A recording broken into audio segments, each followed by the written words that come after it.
Hi, I'm Anne-Marie McDonald. That's my name.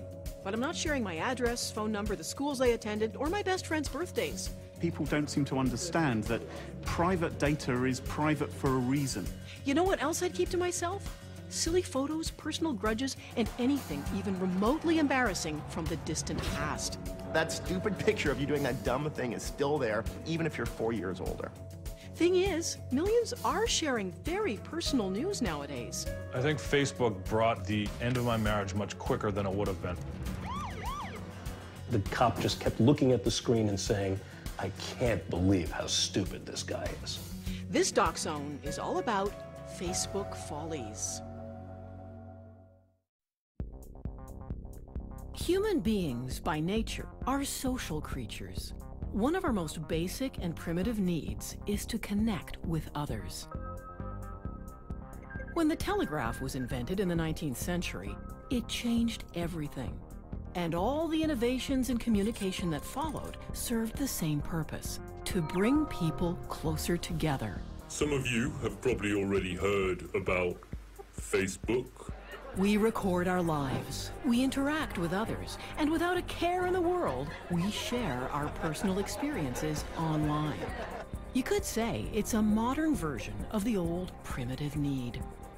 I tweet, I post, I blog, therefore I am. But all of this sharing comes at a personal risk. If you don't believe it, ask the man at the top. I want everybody here to be careful about what you post on Facebook. I remember believing in the early days that Darwin would have an effect. People would learn from their past mistakes, and I'm afraid it's not happening. People are basically still cavemen in front of their computer keyboards. They're Neanderthals. Cavemen or not, nothing in the world, absolutely nothing, is attracting as many users of social media as Facebook. Facebook is a massively multiplayer online role-playing game in which the objective is to collect friends. You're not anyone on the internet if you're not on Facebook. Simply put, social media is changing the way people interact. In many cases, it's a bumpy ride. All that personal information being shared with people we've never even met, with consequences down the road that are impossible to predict. How crazy is this, really? Well, just ask the kids. Facebook is being used to share information about upcoming events, weddings, gatherings, concerts, and especially parties. Recently, a girl in Germany used Facebook to let her friends know she was turning 16. She forgot to check the privacy settings, and the party invitation went out to everyone on Facebook. Whoops. Thousands of boisterous teenagers showed up. Desperate public announcements by the family that the party was canceled made no difference. Facebook had worked its particular magic in bringing people together. From Facebook, she tells that there's a party right now here, but I don't get in. The birthday girl, 16-year-old Tessa, was nowhere to be seen. She had fled to her grandparents' place earlier in the day.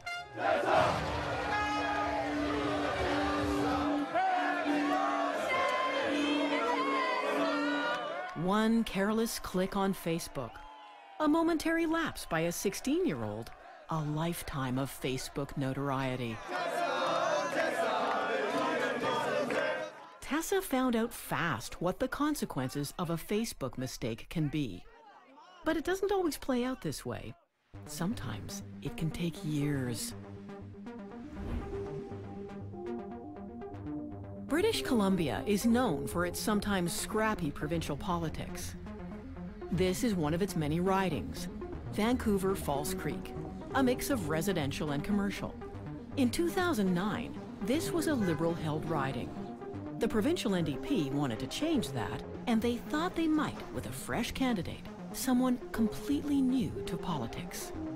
Their candidate? Ray Lamb, younger than your average politician, and ready for a new way of doing things. I saw the potential of Facebook and Twitter, and I tried to use that to communicate with my constituents. Facebook did play a part in Ray's campaign, but not at all in the way he imagined it would. Just as it was getting off the ground, his political career came to a sudden and spectacular end. All thanks to some old photos found on Facebook and leaked to the media by his liberal opponent. They were high school photos.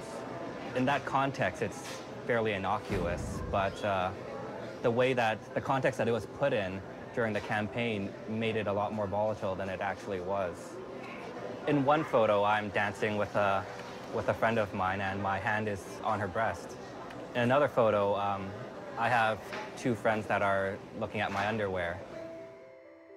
The pictures, taken years before and mostly forgotten, were preserved in a quiet corner of Facebook.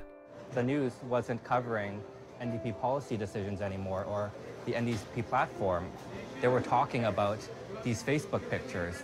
I thought they showed a lack of judgment. It's his age, you know, we all recognize that, but when you're in politics and you're going to be a public figure, it's important that you recognize that. Ray took the decision to step down and quit the race. A political career dashed to pieces by some random high school photos. For Ray, it's a lost opportunity and more than a little unfair.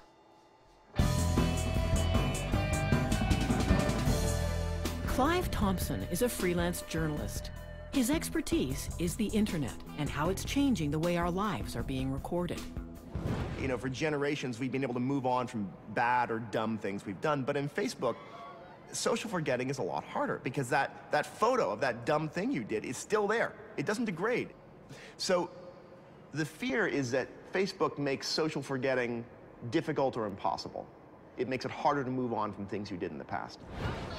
When you look at what I've done and what I've been through since high school, the education, the work experience, the experience in the community, that far outweighs what I would have or could have done when I was in high school. Ray's story raises the question, in future years, who will be squeaky clean enough to run for political office? Every day, literally millions of potentially damaging photos and tweets are uploaded for the world to see and remember. The royal wedding of William and Kate, April 2011. A ceremonial occasion if ever there was one. And a prestigious moment for the various regiments in Britain's armed forces. Amongst them, the much-decorated Scots Guards. Being selected for active duty on a day like this is a big deal. One guardsman who didn't make the cut, 18-year-old Cameron Riley. And all because of a posting he put on his Facebook page. In a spectacular display of bad judgment for all the world to see, Riley called the bride-to-be a stuck-up cow. For good measure, he threw in posh bitch and who really gives a f about her? For this indiscretion, Riley was removed from royal wedding duty. It's a story that will likely haunt his entire military career. Or what's left of it.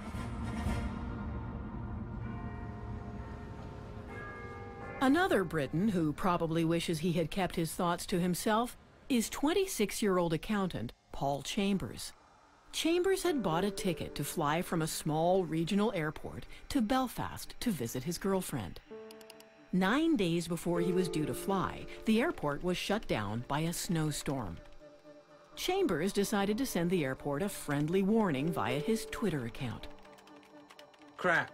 Robin Hood Airport closed. You got a week and a bit to get your shit together. Otherwise, I'm blowing the airport sky high. Bad idea, Mr. Chambers. Because of the public network used to carry the tweet, airport staff were alerted to it, and they failed to see the joke. Chambers holds the distinction of being the first person in the UK to be prosecuted under the Terrorism Act for remarks made on Twitter. Because of all the fuss, he was fired from his job as a financial manager. So, what was he thinking? You look at the actions of this guy and you sort of shake your head and you're like, are you some sort of an idiot? But then on the one hand, it's like, well, he's just in this collision point in society between a world where if I say something, only the people in my room are going to hear it, and where if I say something online, everyone's going to hear it. And he hasn't quite got his mind around that yet. In the end, the judge fined Chambers the equivalent of $1,500, and he was banned from the airport for life. Unrepentant, Chambers responded to his conviction in yet another tweet. I'd like to thank the Crown for their level best efforts in f***ing up the life of an ordinary citizen. I love Britain. And who would have thought a charity car wash could cause a problem? Well, it did in South Carolina last year at a small-town police department. An officer, on duty, stopped by to have his police car washed by women wearing bikinis. Inevitably, someone took photos, and the pictures landed on Facebook. The local police chief was not amused. He said it was a violation of the rules governing the use of police vehicles. It reflected badly on the force. The officer in question was fired. You see how this works? Someone posts a picture. Big problem for someone else. Inappropriate photos don't just trouble small-town America. It happens in the nation's capital, too, affecting people who you might think would be more savvy with their tweets. Well, it turns out... Mr. Speaker! That's not necessarily the case. Enter U.S. Congressman Anthony Weiner. He found out the hardest way possible that tweeting this picture of his package was a colossal blunder. I'm deeply ashamed of my terrible judgment and actions. Inevitably, the congressman was forced to resign. And everywhere, people shook their heads and asked, what was he thinking? The fact is, many people appear not to think before they send out a tweet or post something on Facebook. They are taking a huge risk because you never really know who your friends are. Here in the peaceful heart of the English countryside, there's a battle going on. It's a global war over privacy and personal information. Inside this custom-built state-of-the-art facility, a company called Sophos intercepts computer viruses of all kinds. The company's job is to protect some of the world's largest corporations and government departments against cyber attack. Every day at Sophos, they see the unhappy results of people being careless with personal data. Graham Cluley is one of the company's senior technology consultants. Part of his job is to keep a close eye on Facebook. What most people don't understand about Facebook is it's not being done for love. It's a business. And it's not even free. You may think, well, I'm not paying for this. Well, you are paying for it. You're paying for it with your data. You're giving away personal information, which is a commodity to Facebook, which they can sell on to others. So you actually are the product which Facebook is selling. You, the product, along with your date of birth, your likes and dislikes, your email address, your interests and hobbies. Sophos suspected that, as a rule, Facebook users are far too loose about giving away their personal data. To prove it, they created a Facebook page for a small plastic frog and invited 200 complete strangers to become Facebook friends. Almost half the sample jumped at the chance to share their personal information with Freddy the Frog. Their full name, list of friends, educational information, on and on they went. There's a general problem here, though, that people don't seem to understand, that your private data is private for a reason. Once it's on the internet, you can't ever drag it back. It's out there forevermore, and that's it. You've lost it. It means someone else can steal it in future. It happens all the time. Computer hackers and fraudsters stealing other people's identities to make money. And more, it's happening on social media. It's a truth of human history that whenever a new technology comes along, one of the first people who are going to exploit it are criminals, because it gives them a new way to reach into people's lives, to gull them, to dupe them. And you saw that with email, you know, like scam email things. Now we're seeing it with Facebook.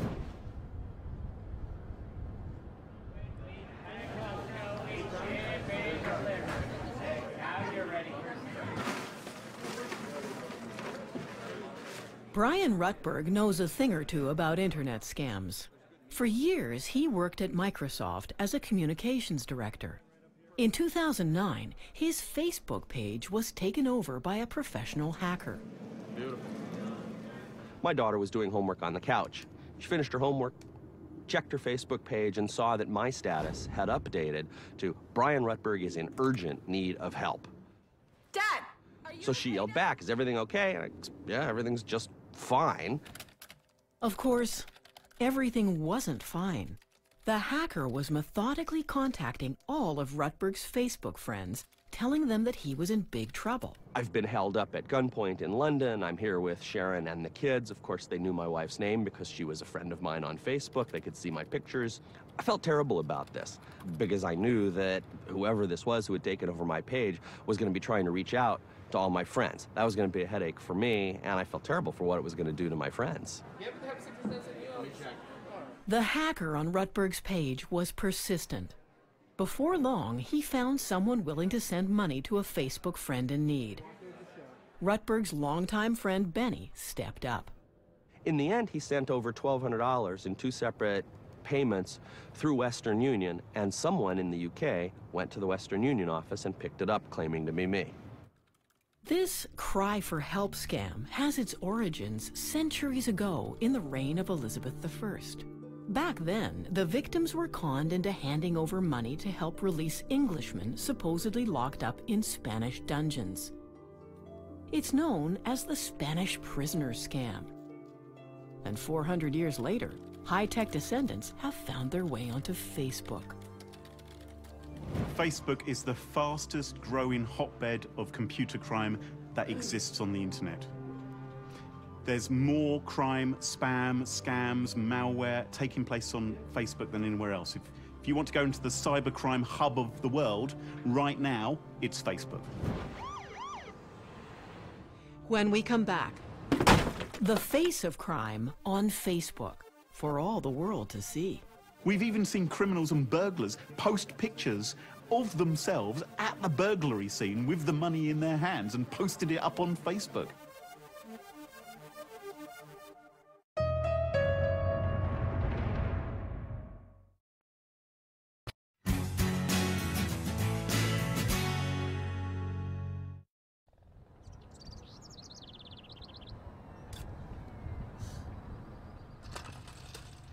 A quiet residential neighborhood of Washington, D.C.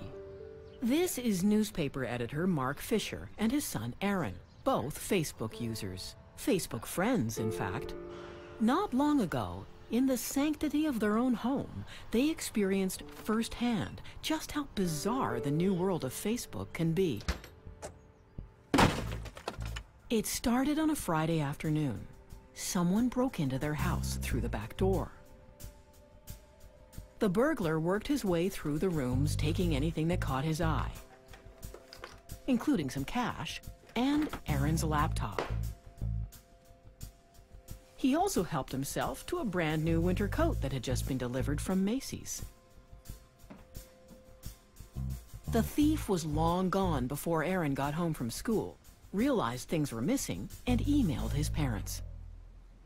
First thing we knew, we got an email and the subject line was help. The Fishers immediately called the cops and rushed home, arriving just before the officers did.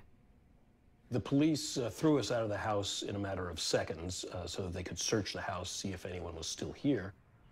So far, a routine burglary. But then things took a strange twist. I got a text message from a friend who said, "Whoa, what's that picture on your Facebook page?" I ran upstairs to my dad's desktop computer, which was still there. I go onto Facebook, and sure enough, there's a picture on my Facebook wall. Before he had left the house with Aaron's laptop, the burglar had taken a picture of himself using the laptop camera, and he actually posted it on Aaron's Facebook page for the world to see. Instantly, it all came together, and I called.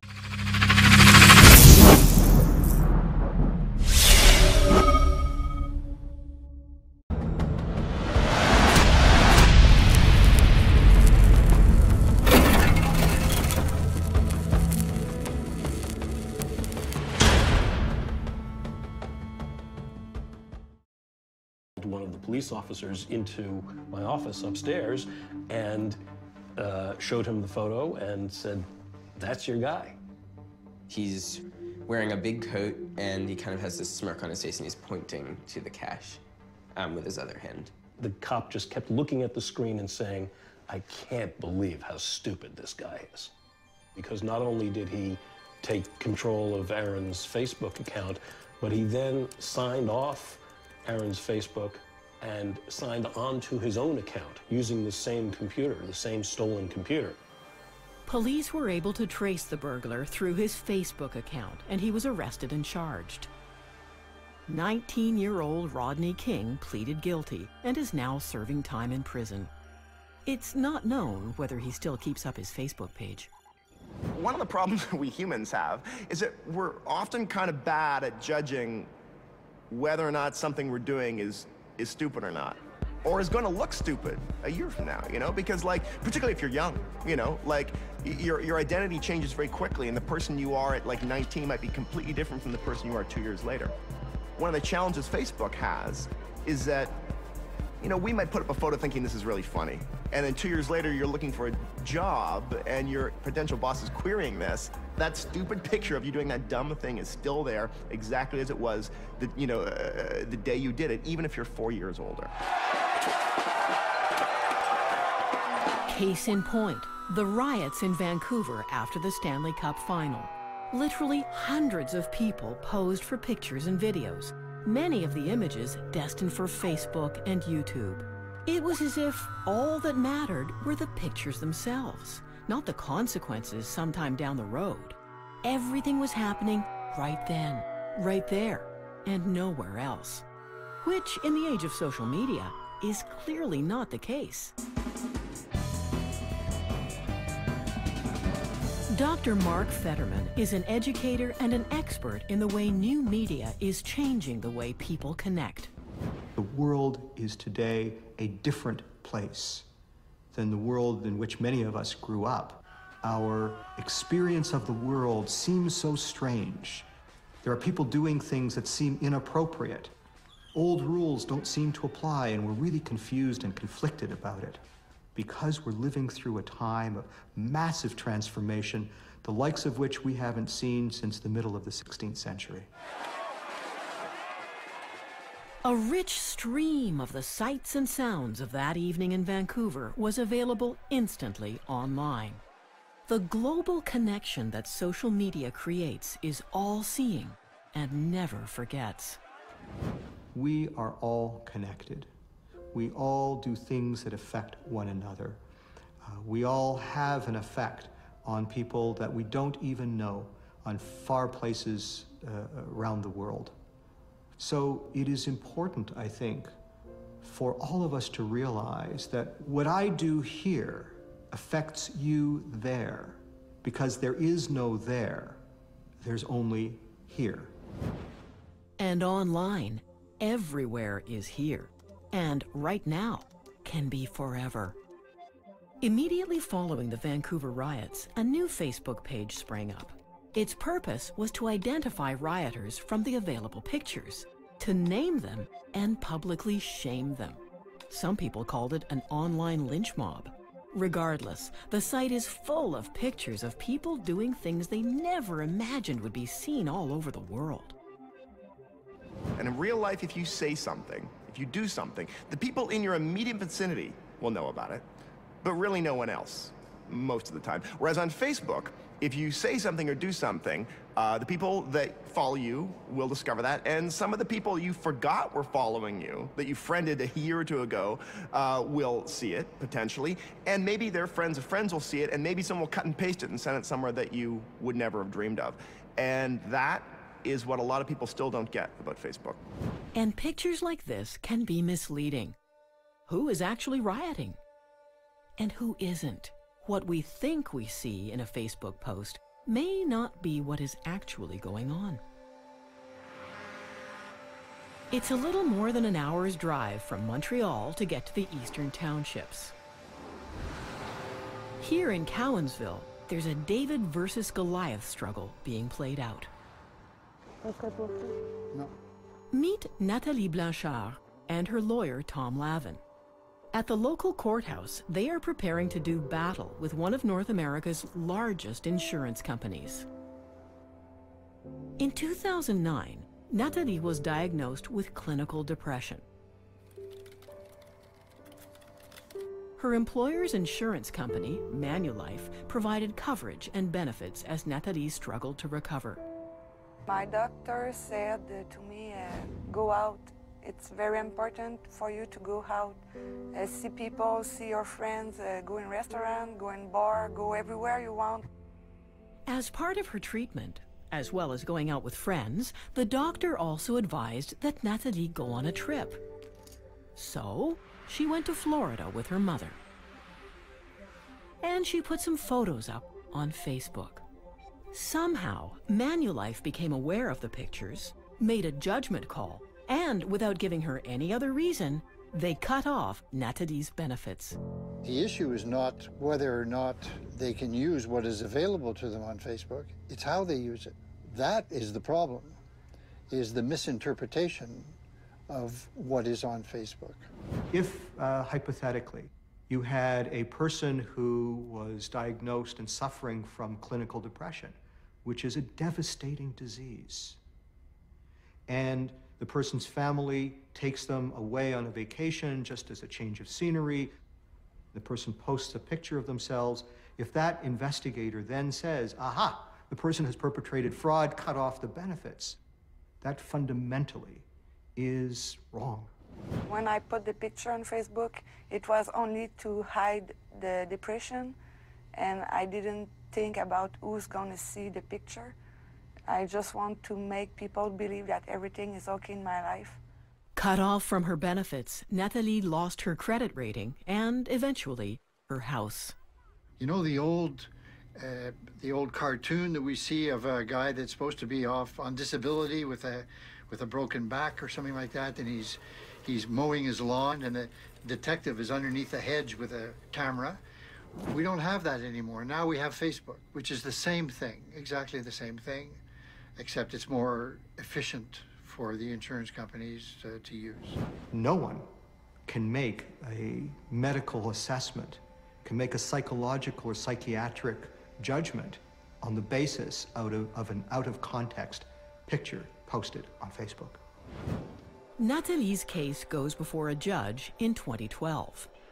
Insurance investigators, privacy experts, and labor lawyers, literally all over the world, will be glued to the case. When we come back, young love, two complete strangers, and how a late-night Facebook chat changed everything.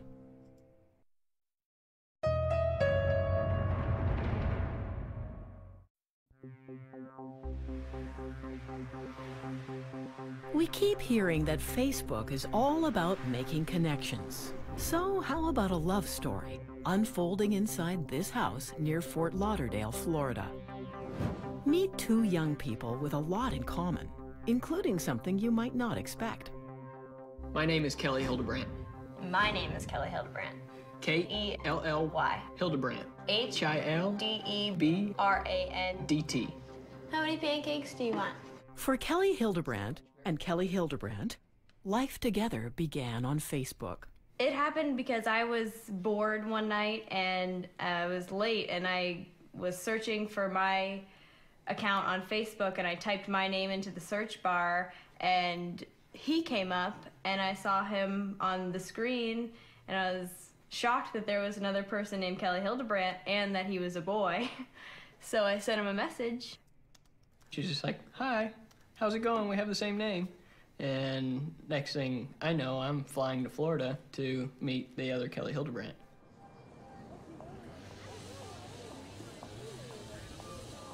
Of course, we found out that we had a lot in common other than just our names. Before I came out, I told my pastor that if she's the same person face to face that she is over the phone, that she's the girl for me. As it turned out, Kelly was the right girl for Kelly. Having made sure they weren't directly related in any way, the two of them got married in a Facebook fever. the chances are 1 in a million's million. The odds of someone having the exact same name, meeting 1,600 miles apart, and then just everything clicking and happening like it did was just amazing. The story of Kelly and Kelly's 1,000,000-to-1 chance meeting has been reported all over the world, and it even became fodder for the late-night talk shows. You know you're famous when Conan O'Brien makes a joke about your story. He told our story. He told our story. Kelly Hildebrandt marries Kelly Hildebrandt, and just recently, 100 men changed their name to Megan Fox. Yeah, on Facebook. It's part of the fundamental human condition to connect. There's that almost trite cliche that says, a stranger is a friend I haven't met yet. And in a world that is in such proximity, that's a marvelous thought to hold. Before Facebook, I would have never met Kelly, so I think that it shifted the way my life was headed. I am indebted to Facebook for my beautiful wife, because if it wasn't for Facebook, I would never have met the other Kelly Hildebrandt. Some people think one of Facebook's most inspired ideas is what's called relationship status. It quickly signals who's available and who isn't. And sometimes Facebook itself plays a leading role in the drama.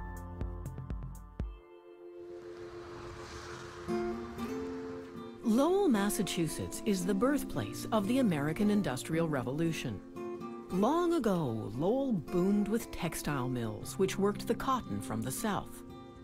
The mills are closed now, and in recent years, Lowell has struggled to redefine itself. This is where we find Ken Savage, a man who has gone through some redefinition of his own thanks to Facebook. My ex-wife used Facebook, I think, in the beginning to reach out to friends, but as soon as she started to see the power of it, she connected with some old boyfriends. We can all guess where this is heading. Sure enough, Ken's wife cheated on him, and he caught her doing it.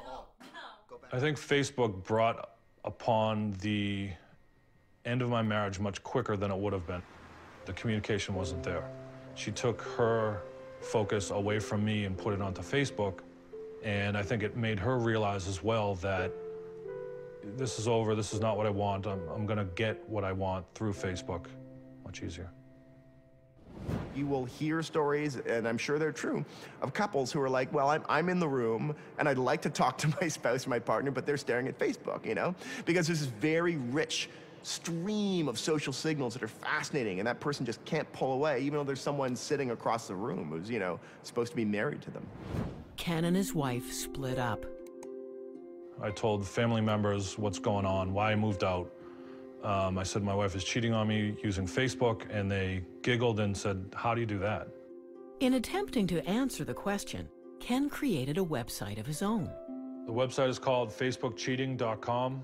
There's a section here that I talk more. This is one busy website. Up to 50,000 hits in a typical month. Clearly, Ken is not alone. And there's an article here about divorces from social media sites like Facebook are on the rise.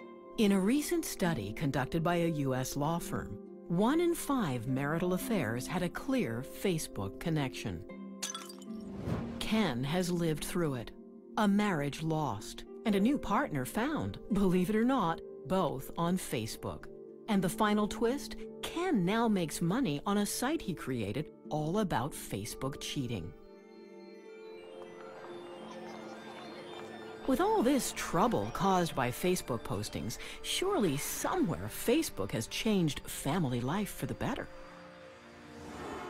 The answer is, of course, yes.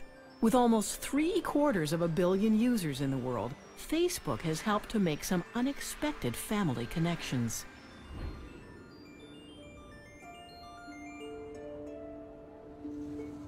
Inside this house in a quiet Regina neighborhood lives someone who has struggled with a fundamental question his whole life.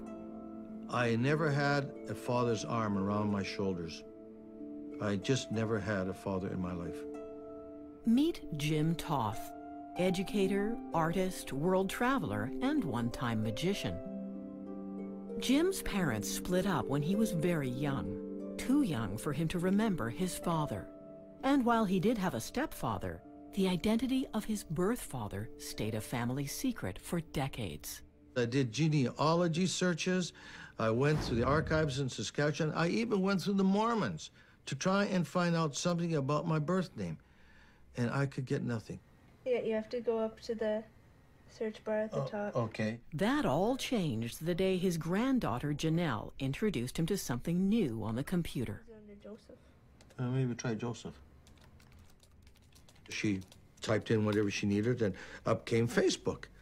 I said, now you can search for people on this thing, can't you? She said, yes. I said, okay, I want you to help me. Okay, try Porcolab. And all of a sudden, up came the name Porcolab with a little thumb sketch of a person. Oh, I was surprised, because I didn't expect it. I mean, it was the first connection I have made that was positive right in front of my eyes, a picture. And in time, I discovered that this was my half-nephew that I discovered. And he was the one that connected me to my half-brother, just like that.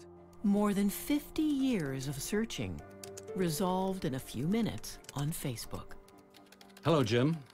Well, I don't know quite how to say this, but your father was my grandfather. That moment, that line gave me the connection that for 50 years I was looking for. Your father is my grandfather. I made it. 50 years of searching, I made it. And Facebook was what enabled me to make that connection. So these little brokerages of personal contact that could never easily have happened or never happened at all in the past, happen daily now. And this is the delightful stuff. This is why people sort of, even if they're tortured by it, keep returning to the Facebook well, is because these magical things still happen. Jim met with his new family members this summer. What was lost has been found, thanks to Facebook. When we return, is it possible that Facebook could make headstones and cemeteries things of the past?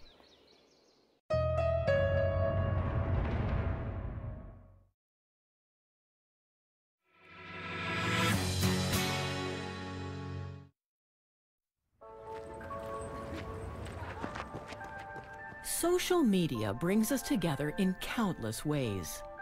For people at the beginning of life's journey, it's impossible to imagine the world without texting and Twitter and Facebook.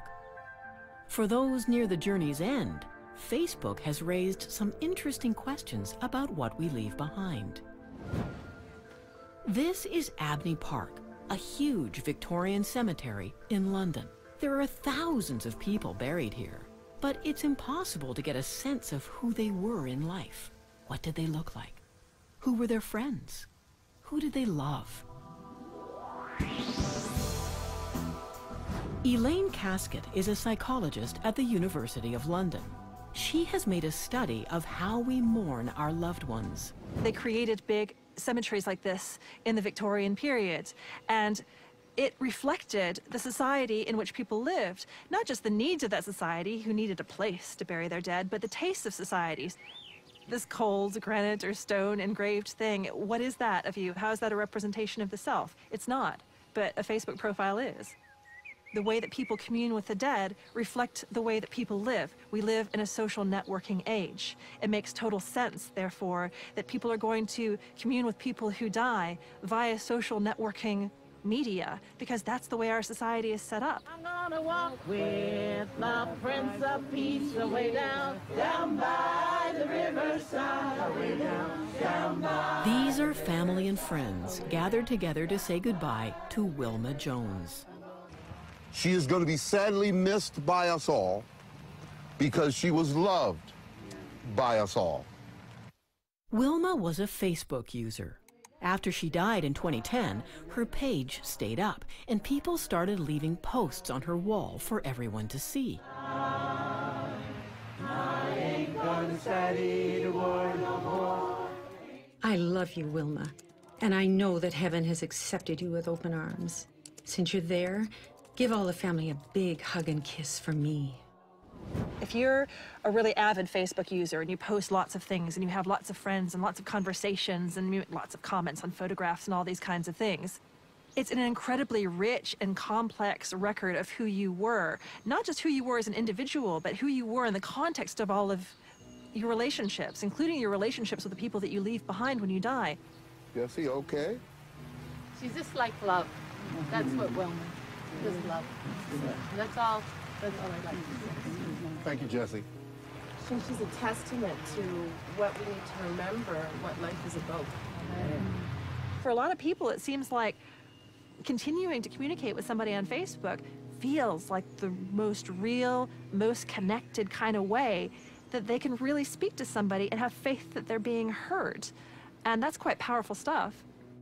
Hey, Auntie. I find it so weird and yet so comforting that whenever I want to talk with you, I can come on Facebook and write on your wall. It's almost as if when I press enter, I can be certain that my message is being sent straight to heaven.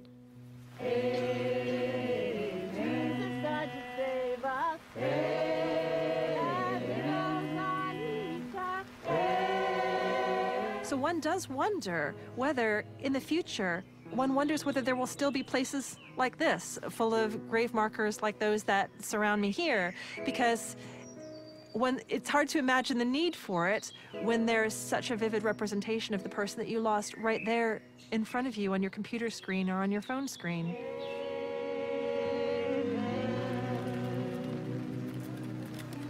Thank you, everybody. We're ready for more now. When we're young, we tend to think of ourselves as immortal. What does it matter who sees pictures of us in unguarded moments? Having fun, speaking our minds. Who cares? Well, Ray Lamb does. So does Nathalie Blanchard, and Paul Chambers, and Cameron Riley, and Anthony Weiner, and any one of thousands of rioters in Vancouver. And on it goes, all over the world. People's reputations being undone by the use of social media. If you're not prepared to go to the middle of your city centre and get a loud hailer and shout out your personal information through that, don't put it on the internet. Anything which you don't want becoming public, you should never post on the internet, because you're effectively putting your trust in a company to keep your personal information secret, and that isn't always their business model. Whatever Facebook's business model is, it's working. And it's up to the rest of us to figure out how to adapt. Living digitally, living partly online and partly offline, is always going to have this push and pull of weird tensions. So it may be that we wind up in an even stickier wicket than we're in right now with Facebook. The next generation of social media will be upon us before we know it. And one far-off day, Facebook and Twitter will seem as quaint as the telegraph. It's not that Facebook or Twitter will change society. They're merely a grease for the wheels. They help move along a change that we're passing through now that will yet take another 150 or so years to be fully realized. Once we come out the other end, it will be a very, very different world. Facebook friends of DocZone already know this, but you can always find out more at cbc.ca/DocZone. Thanks for watching.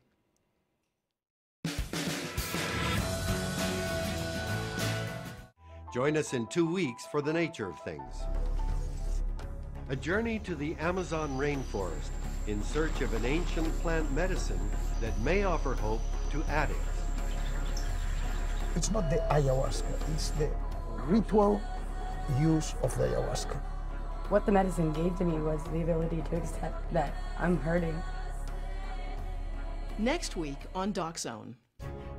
One day. 24 hours. 34 million lives. Our cameras, and hundreds of yours, team up to tell the story of one ordinary, awe-inspiring day in the life of Canada.